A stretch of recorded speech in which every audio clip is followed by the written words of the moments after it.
পরপর অ্যাওয়ার্ড অনুষ্ঠানে আর কি দেখা হওয়া এবং অ্যাওয়ার্ড পাওয়া, ফার্স্টে বলে এটা কেমন লাগছে? পরপর খুবই ভালো লাগছে। মানে কি বলবো, এই শোটার জন্য আমরা এতটাই বিভিন্ন জায়গা থেকে প্রশংসিত হয়েছি এবং মানুষের এত ভালোবাসার জন্যই এতগুলো পুরস্কার পাচ্ছি। তো খুবই ভালো লাগছে। দিস হ্যাপেন্স ভেরি রেয়ারলি যে টেলিভিশনে এত বছর পর ফেরার পরেই এরকম রেসপন্স সকলের থেকে পাচ্ছে। তো আমাদের কাছে খুবই, মানে আমার কাছে তো খুবই এটা আর কি একটা কি বলবো, মেঘনা চাইতে বৃষ্টির মতো আর কি।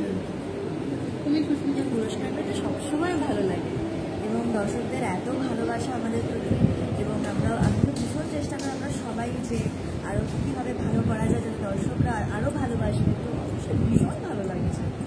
তো সায়েন্স সিটিতে কতদিন পর আসা হলো? সায়েন্স সিটি নিয়ে আমাদের একটা স্মৃতি থাকে, দুজনকেই জিজ্ঞাসা করছি। আমি তো মানে সায়েন্স সিটি অডিটোরিয়ামে বহুবারই আসি, বছরে বহুবারই আসতে হয়, কিন্তু সায়েন্স সিটির ভেতরে বহু বছর হয়ে গেছে যাওয়া হয়নি। ভেতরে এখনো আদৌ কি আছে না আছে, খুব ছোটবেলায় এসেছিলাম যখন ওই ভেতরে ডাইনোসর বিভিন্ন জিনিসপত্র ছিল।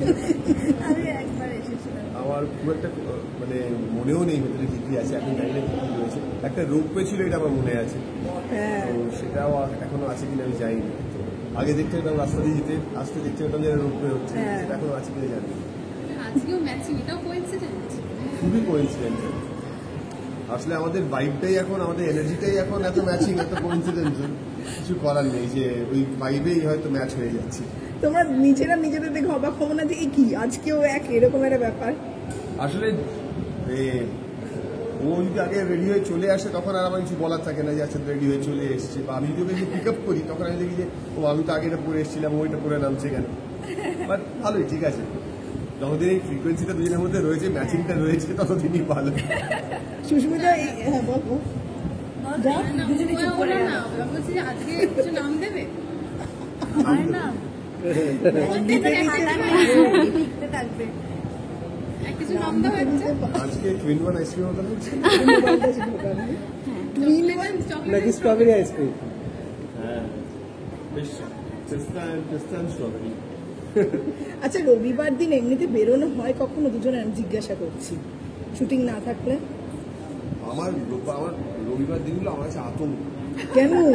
আতঙ্ক, সারা সপ্তাহ কাজ জমে রয়েছে, সেগুলো রোববার দিন করতে হচ্ছে। যেদিকে শুটিং থাকে বরঞ্চ সোমবারটা অনেক বেশি কমফর্টেবল, যে আমি 9:30 10টায় শুটিংয়ে পৌঁছে যাবো, 9:30টায় প্যাকআপ হয়ে যাবে, 10:30টায় বাড়ি চলে আসবো, পুরোটা শিডিউলের মধ্যে। রবিবার দিন মানে সারা সপ্তাহ যত রকমের কাজ, সেগুলো বাড়িতে এসে মা বলছে এটা কর, ইলেকট্রিশিয়ান নাম্বার সেই কর, বিভিন্ন কাজ আর কি, বাড়ির যা যা থাকে সেগুলো আর কি সব বিভিন্ন জিনিস করতে হয়। তো আমি একটু ঘুমাই। মাঝে মাঝে সুস্মিতাকে কি গল্প করার জন্য ডাকা হয় বাড়িতে? এবং রান্না করে খাওয়ানো হয়? রান্না করে খাওয়ানো হয়? শুটিংয়েই খাই। হ্যাঁ, সানডেটা আমি রান্না করতে খুব ভালোবাসি। কোনোদিনও ডাকা হয়েছে, খাওয়ানো হয়েছে? হ্যাঁ হ্যাঁ, বহুবার। শুধু ওকে না, আমাদের পুরো টিমকেই খাইছি দেখে। কিন্তু সুস্মিতা কিছু খাওয়ায়? আমার এইসব প্রশ্ন তুমি কেন করো? হ্যাঁ, সুস্মিতা খালি কি খেতে আসো নাকি রান্নাও করো? না না না, সুস্মিতাও প্রচুর খাওয়ায় আমাকে, এসব বলে তো লাভ নেই, অর্ডার করে, অনলাইন অর্ডার করে।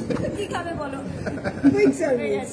আচ্ছা, শেষ করবো। শেষে একটা বিষয় নিয়ে, যদি সাহিত্যা সুস্মিতা বলতে চাও যে আবার যে ঘটনাটা ঘটলো 1 বছর পর, 1 বছরের একাধিক ঘটেছে, কিন্তু কলেজের মধ্যে কলকাতা শহরে ল কলেজে, যেখানটা সবচেয়ে সেফ ছাত্রছাত্রী, সেখানে এরকম একটা ঘটনা, কি বলবে সাহিত্যা সুস্মিতা দুজনে? এই একটা ঘটনাকে নিয়ে বললে তো হবে না, মানে খবরের কাগজ খুললে পরেই দিনের পর দিন কোনো না কোনো, কোথাও না কোথাও, কোনো ছোট কখনো বড় এরকম ঘটনা আমরা দেখতেই থাকছি, যে শ্লীলতাহানি হচ্ছে, ধর্ষণ হচ্ছে, অ্যাবিউজ হচ্ছে, বিভিন্ন জিনিস।